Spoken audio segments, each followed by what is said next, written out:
somsani kuydirib qo'ydim. Bu ham Qur'onga o'xshaydigan parhezni somsadir balki. Vatan qilib. To'g'ri qil deb aytolmaysanmi shuni? To'g'ri qilsang bo'lmaydimi shuni? Ha, Johir kuyov, qizimni qo'lda ishlatgan yetmaganda yana qo'ylayapsizmi? Yo'q, kelishib olinglar. Men johilmanmi, xotin qulimanmi? Onajon sizga tilla. Ye. Meni o'g'lim tillada ko'rdingizmi xudo? Tug'ilgan payt tillavoy qo'yamiz deganmiz. Lekin otasi turib olgan Temirjon qo'yamiz deb. Mayli, nima bo'lsa ham ko'rdingizmi xudo? Ye?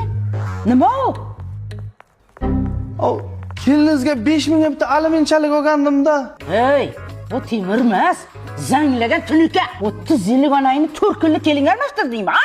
Xudo, o'g'li jimot-ku. Sizdan so'rag'siz qizimga bitta cho'pa cho'psam ham bera olmaydi. Latta. To'xtang, kelishaveraylik. Men lattamanmi, jimotmanmi? Yo, odam uylangandan keyin ikki xil ko'rinadimi?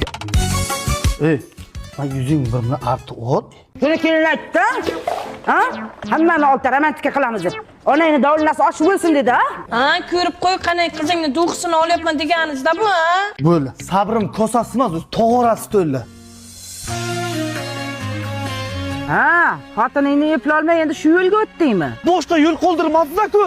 Qizim shuncha qiynaganingiz yetmaganda yana beva qoldirmoqchimisiz-ye? Azoblardan qiynaldi jonim,